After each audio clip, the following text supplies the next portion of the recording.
এবার আমার মা আমাকে নিয়ে উমরায় চলে আসছে, সাথে আমার মামা ছিল।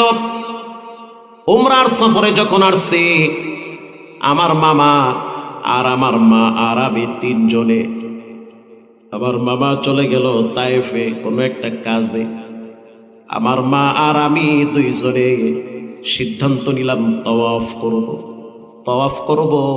মা সিদ্ধান্ত নিল যে আমারে সারা তাওয়াফ করবে, কারণ যদি আমি হারায় যাই অথবা আমার মা যদি হারায় যায়।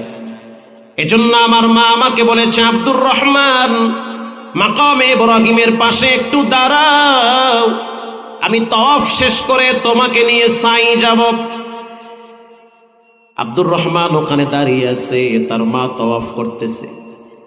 আব্দুর রহমান সুদাইস বলেন, আমি তো দুষ্টামি করতেছিলাম, ছোট মানুষ। আমি মাকামে ইব্রাহিম থেকে চলে গেলাম জাবালে আবু কুবাইস পাহাড়ের দিকে। আমার মা তাওয়াফ শেষ করার পর চলে আসছে মাকামে ইব্রাহিমের কিনারায়। আয়েশা দেখলো আমি নাই, তখন আমার মা কেঁদে দিয়েছে। সন্তান বুঝে আমি হারায় ফেলাইছি, এক তো স্বামী হারাইছি, মনের ভিতরে পাথর চেপে বসে আছি, আবার বুঝি সন্তানটারেও হারাইছি। আমার মা ওখানে দাঁড়ায় চিন্তায় পড়ে গেল, যদি আমি ছেলেকে খুঁজতে যাই হয়তো আমিও ছেলে পাবো না, ছেলে আমাকে পাবে না, তার চেয়ে আমি এখানেই দাঁড়ায় থাকি, ছেলে ঘুরে ফিরে এখানে আসবে। আমার মা তখন ওখানে দাঁড়ায় দাঁড়ায় লম্বা টাইম দুই হাত তুলে খানায় কাবার সামনে নিয়ে দোয়া করতেছে। সেই দোয়ার ভিতরে কথাগুলা এমন ছিল, ও কাবার মালিক আল্লাহ, তুমি আমার সন্তানটাকে এই কাবার ইমাম বানায়া দাও। মুসল্লি হারায়, ইমাম তো হারায় না।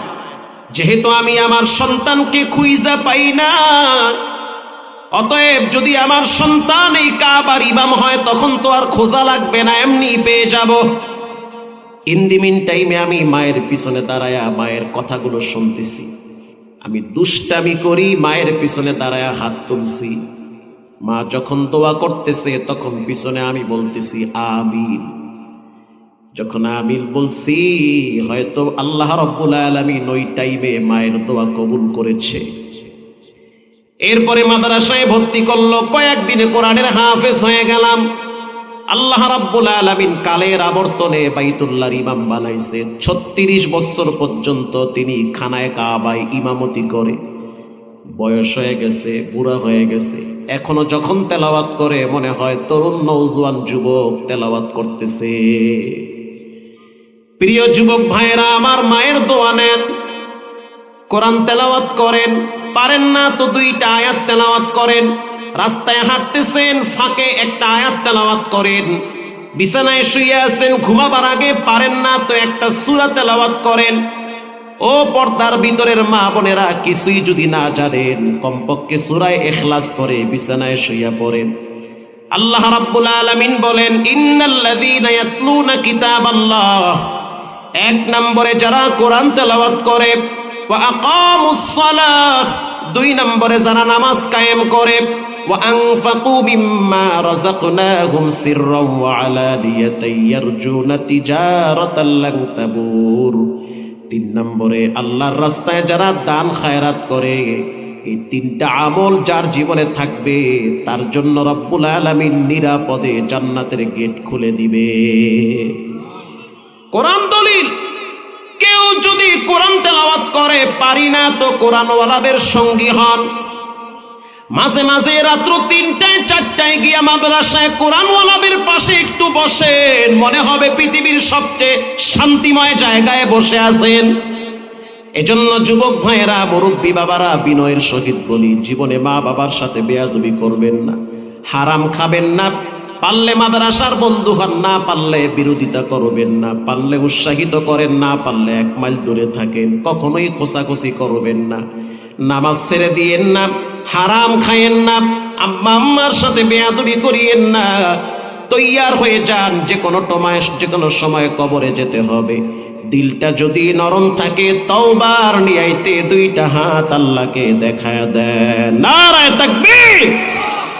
আয় আল্লাহ, এই হাতগুলা জীবনে একবার খানায় কাবার গিলাফের সাথে লাগায়া দেন, বলেন আমিন। রঙ্গে তাকওয়া রঙ্গে সিদ্দিক রঙ্গে দিন তাআবদু বাকি বুয়াদবর আবেদিন। তিনটা কথা বললাম। এক নম্বরে কোরআন তেলাওয়াত করবেন। কইরেন? আমি তো আরব বিশ্বে দেখছি সকালবেলা দোকানের শাটার খুলে কোরআন তেলাওয়াত বাজায়া, আর আমগো দেশের বাঙালিরা এত খারাপ, সকালবেলা শাটার খুলে মমতাজের গান বাজাইয়া। ঠিক না বেঠিক? 2 দিন পরে যখন দোকানে আগুন লাগে তখন কয় আল্লাহ তুমি কই আর মুই কই, তুমি করো কি? এত মুসিবত আমারে কেন দেন? আপনি গাড়িতে থাকেন, কোরআন তেলাওয়াত বাজান। কোরআনের মতো শান্তিময় কিতাব পৃথিবীতে কি হতে পারে? ঘরের ভিতরে সূরা বাকারা টেপে চালান। বর্তমান জিনদের উৎপাত বেড়ে গেছে, বর্তমান জাদু বেড়েছে, মানুষ মানুষকে ক্ষতি করে জাদুর মাধ্যমে। তা কি জানেন না আপনারা? শায়েখ আহমদুল্লাহ, এরপর আরো অনেক বড় বড় আলেমদেরকে বিভিন্নভাবে জাদু করা হয়, অনেক বাচ্চাদেরকে জাদুর মাধ্যমে শেষ করা হয়। জাদু কাটার জন্য প্যারাসিটামল চলবে না, আর ওই ডাক্তারখানায় গিয়ে সিরিয়াল ধরলে কাজ হইবে না, ওখানে কারো মুন্সিগিরি চলে না। জাদু কাটার মূল মন্ত্র হলো সূরা নাস আর ফালাক। সুবহানাল্লাহ বলেন। সূরা নাস ফালাক তেলাওয়াত করেন, বাচ্চাদের শরীরে দম করেন। আল্লাহ তাআলা আমাদের সকলকে এই সংক্ষিপ্তভাবে যে কথাগুলো বললাম এগুলোর উপরে আমল করার তৌফিক দান করেন। এই প্রতিষ্ঠানটা হাজী সাহেব, ওনার সাথে আমার দেখাও হয় না, খালি শুনছি ফোনে হাজী সাহেব। যাই হোক, আল্লাহ ওনাকে সুস্থতার সহিত মৃত্যু পর্যন্ত মাদ্রাসার খাদেম হিসাবে কবুল করুন। আরো জোরে বলেন। বেলকুচি, ওখানেও দেখছি ঢাকার একজন পয়সাওয়ালা বিশাল একটা মসজিদ বানাইছে, পাশে একটা মাদ্রাসা, ছোট্ট একটা কবর। তা আমাকে নিয়ে আসছে সেখানে ওয়াজ করানোর জন্য। তো সে আমাকে তার দিলের কষ্টের কথাগুলো বলল, হুজুর টাকা পয়সা স্ত্রী সন্তান সব আল্লাহ দিছে, কিন্তু কেন জানি আমার কলিজার শান্তি এখানে আসলেই পাই। মসজিদে নামাজ পড়ি, মাদ্রাসায় গিয়ে বাচ্চাদের সাথে একটু কোরআন তেলাওয়াত শুনি, মনে হয় যেন এটা বেহেশতের বাগানে আল্লাহ আমারে রাখছে। সুবহানাল্লাহ বলেন। আর আমি মারা গেলে আমার লাশটা মসজিদের পাশেই রাখবে, এর চেয়ে শান্তি আমার জীবনে কি হতে পারে? ছেলে মেয়ে দোয়া নাও করতে পারে, বেলাইনে চলে যেতে পারে, স্ত্রী আরেকজনের সাথে যেতেই পারে, অবাস্তবের কিছুই নাই, কিন্তু আমার কষ্টের টাকার দ্বারা যেটা করছি এটা মরার পরে তো সদকায়ে জারিয়া, কবরে সওয়াব যেতেই থাকবে, কেউ ঠেকাতে পারবে না, এটার ভাগ কেউ হবে না। আল্লাহ তাআলা এলাকার যুব সমাজ এবং মা বোনদেরকেও কবুল করেন, বলেন আমিন। দোয়ার আগে 3টা আমলের কথা বলবো, একেবারেই ফ্রেশ দিলে 3টা আমলের কথা শুনবেন। রাসূল বলেছেন 3টা আমল যারা করবে নিরাপদে আল্লাহর জান্নাতের মেহমান হবে। ইয়া আইয়ুহান নাস আফসুস সালাম। 1 নম্বরে তোমরা সালাম দাও, ছোট হোক বড় হোক, একজন আরেকজনকে কি দাও? সালাম দাও। ঘরে গিয়ে স্ত্রীকে সালাম দিবেন। একজনকে, হুজুর বিয়ে করছি 23 বছর হয়েছে, এখনো ঘরে শান্তি নাই, মাঝে মাঝে জামাই বউ ঝগড়া লাগিয়া 2 জনে 2 বিছানায় গিয়ে হইয়া থাকি।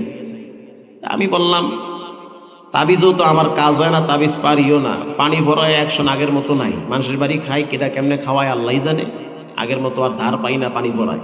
এটা কাজ করে। ঘরে শান্তির জন্য প্রথম যেই মেডিসিন দরকার সেটা হলো সালাম। আল্লাহু আকবার বলেন। সালাম দিবেন। স্ত্রীকে সালাম দেয়